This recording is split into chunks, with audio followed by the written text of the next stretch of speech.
আন্তরিক ধন্যবাদ স্টুডেন্ট শান মন্ডল মহাশয় 990 চ্যানেলে। স্টুডেন্ট এই মাত্র তোমাদের 2025 সালের মাধ্যমিকের অঙ্ক পরীক্ষাটি শেষ হলো। তো দেখে নাও কয়েক মুহূর্তের মধ্যে যে এমসিকিউ এবং পুরো প্রশ্নটার কোন প্রশ্নের কি উত্তর হতে চাই। দেখো প্রথমেই তোমাকে এমসিকিউ দিয়েছে। 1 নম্বর মানের কি বলেছিল, ঊর্ধ্বক্রমে সাজানো 27, 31, 46, 52 এক্স ওয়াই প্লাস 2, 71, 79, 85, 90 রাশি তত্ত্বের মধ্যমা যদি 64 হয় তাহলে এক্স প্লাস ওয়াইয়ের মান কত।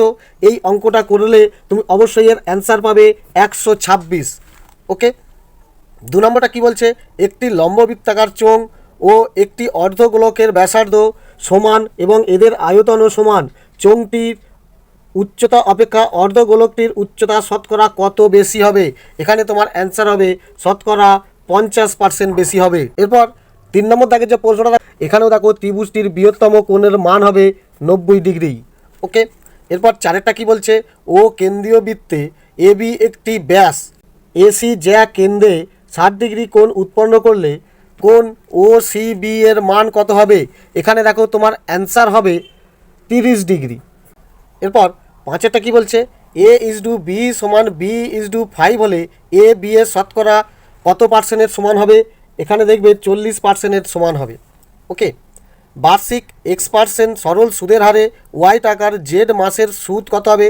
দেখো এখানে সুদের হার বার্ষিকে দিয়েছে আর মাসের তোমাকে হিসাব করতে বলেছে, সেই কারণে তোমার এখানে অ্যান্সার হবে এরটা। 2 দাগের শূন্যস্থান পূরণ করো। এখানে কি বলছে দেখো, পি প্লাস কিউ সংখ্যক সংখ্যার গড় এক্স এর মধ্যে পি সংখ্যক সংখ্যার গড় ওয়াই হলে অবশিষ্ট কিউ সংখ্যক সংখ্যার গড় হবে ড্যাশ। এখানে তোমার অ্যান্সার হবে, দেখো লিখবে P plus Q bracket X, okay, অর্থাৎ P X Q X, okay, minus সেখান থেকে তুমি এই পি ওয়াই অর্থাৎ এই পি ওয়াইটা এর যে সংখ্যার গড় এটা তুমি মাইনাস করবে, করার পরে এই কিউ দিয়ে যদি এটাকে ভাগ করো তাহলে তুমি কিউ সংখ্যক সংখ্যার গড় পেয়ে যাবে, অর্থাৎ এটা তোমার অ্যান্সার হয়ে যাবে।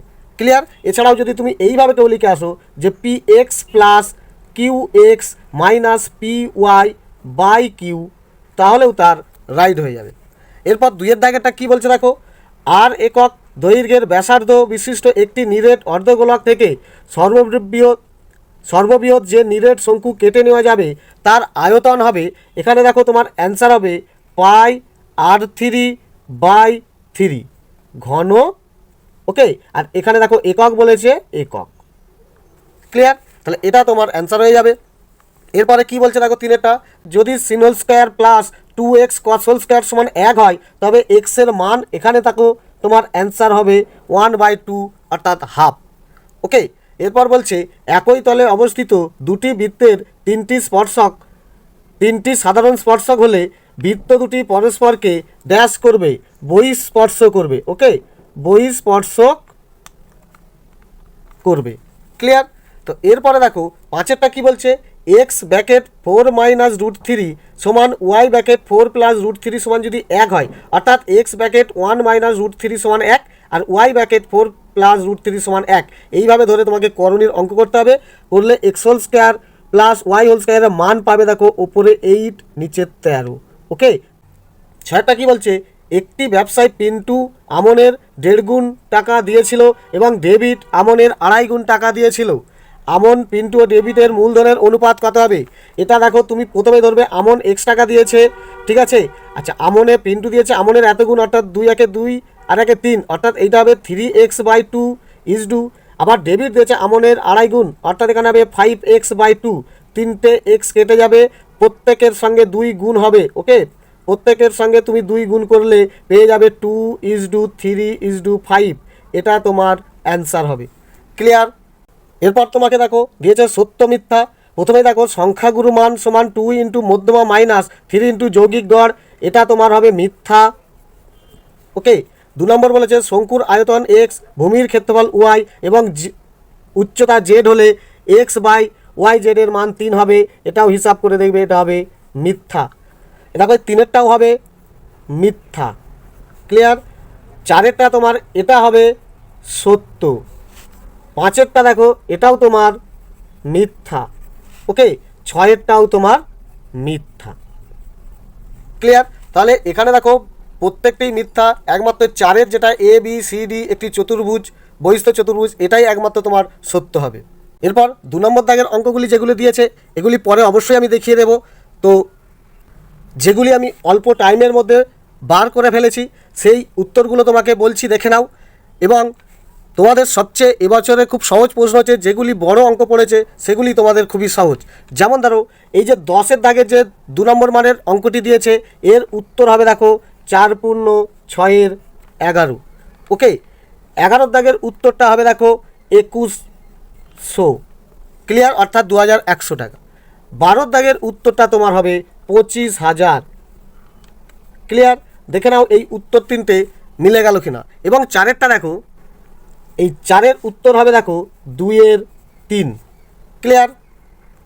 এবার স্টুডেন্ট, তোমাদের যে পাটিগণিত থেকে একটি অঙ্ক করতে বলেছে তার প্রথমের অঙ্কটাই তোমাদের খুব সহজ পড়েছে। দেখো, অংশীদারি কারবার থেকে পড়েছে যে কোনো যৌথ ব্যবসায় সমর ও মহিমের প্রত্যেকের মূলধন 20,000 টাকা। 6 মাস পরে সমর আরও 5,000 টাকা দিল, কিন্তু মহিম 5,000 টাকা তুলে নিল। তাহলে এই তোলা পড়া করে তাদের অনুপাতটা কী আসবে? দেখবে এদের অনুপাত তুমি 5:3, অর্থাৎ সমর হচ্ছে 5 আর মহিম হবে 3। ওকে, তাহলে মূলধন কে কত টাকা? লাভাংশ এই 32,000 টাকা থেকে পাবে। দেখো, সমর পাবে 20,000 টাকা, ওকে, এবং মহিম পাবে 12,000 টাকা, ক্লিয়ার। এটাই তোমার অ্যান্সার হয়ে যাবে। সমর পাবে 20,000, মহিম পাবে 12,000। দেখে নাও, উত্তর মিলে গেলে অবশ্যই তুমি এখানে নাম্বার পেয়ে যাবে। এছাড়াও দেখো, এটা চক্রবৃদ্ধি সুদের অঙ্ক পড়েছে, এটিও তুমি আশা করি সহজেই পেরে গেছো। এছাড়াও দেখো, তোমাকে 6 নম্বর দাগের যে বীজগণিতের সমাধান অঙ্ক দিয়েছে, সেই ক্ষেত্রে এই 2-এর অঙ্কটাও খুবই সহজ পড়েছে। তোমার বইয়ের 10 নম্বর পৃষ্ঠায় দেখো স্টুডেন্ট, হুবহু এই 15 দাগের প্রয়োগটা তোমাকে দেখো ফেলে দিয়েছে। আশা করি এই অঙ্কগুলি তুমি দেখে নিয়েছো। 11 দাগের এই সমাধান অঙ্কগুলি তুমি দেখেছো, এই অঙ্কটাও তোমার কাছে খুবই সহজ মনে হয়েছে। ওকে, এরপর স্টুডেন্ট 7 নম্বর দাগের যে করণীর অঙ্ক দিয়েছে, দেখো এই করণীর অঙ্কটাও তোমাদের খুবই, এক্সের একটা এখানে মান বলেছে। এখানে দেখো √5 + √3 দিয়েছে, এর সঙ্গে √5 - √3 গুণ করে এক্সের একটা নির্দিষ্ট মান পেয়ে যাবে।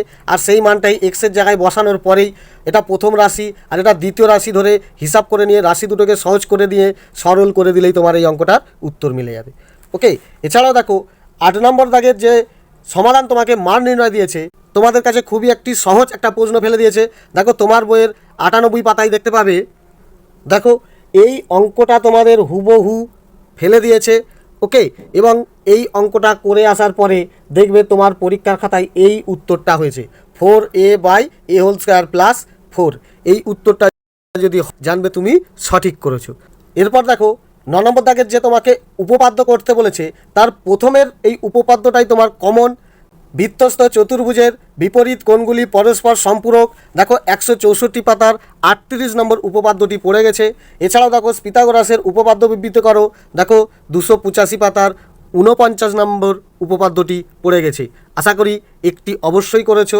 এবং দেখো এখানে প্রয়োগ, যে প্রয়োগটি পড়েছে, দেখো এই 2-এর দাগের তুমি দেখতে পাচ্ছ, এই 2-এর দাগের কোন অঙ্কটি কমন পড়েছে? দেখো তোমার বইয়ের 126 নম্বর পাতায় দেখো, এখানে দেখো এই 7-এর অঙ্কটা তোমরা যারা ভালো করে শিখে গেছো তাদের জন্য এই প্রয়োগটি নিশ্চয়ই তোমাদের কাছে খুব সহজ বলে মনে হয়েছে। ওকে, এরপর স্টুডেন্ট তোমাকে যে এখানে সম্পাদ্য করতে বলেছে, দেখো 11 নম্বর দাগের জ্যামিতিক পদ্ধতিতে 2√3 এর মান করো। 2√3কে একে যদি রুটের ভেতরে নিয়ে আসতে চাও, তাহলে দেখো এই 2টা তোমার এখানে দুবার চলে আসবে, যেহেতু দুবার থেকে একবার বেরিয়ে এসেছে। আর রুটের ভেতরে দেখো একটা 3, অর্থাৎ এটা তোমার হচ্ছে দেখো √2 2 4 3 12, অর্থাৎ √12 তোমাকে একটি মধ্য সমানুপাতি নির্ণয় করতে বলেছে। এখানে দেখতে পাচ্ছ প্রয়োগ 1, এই যে √12 দেখতে পাচ্ছ, এই প্রয়োগটা হুবহু পড়েছে। এই আঁকা নিশ্চয়ই তুমি করেছো, আমি বারবার দেখিয়ে দিয়েছি √12 কিভাবে করতে হয়। ওকে, এছাড়াও দেখো 2 নম্বর মানের যে অন্তবৃত্ত সম্পাদ্য দিয়েছে, এটিও তোমাদের খুবই সোজা। দেখো 6 সেমি, 8 সেমি ও 10 সেমি বাহু বিশিষ্ট একটি ত্রিভুজ অঙ্কন করো।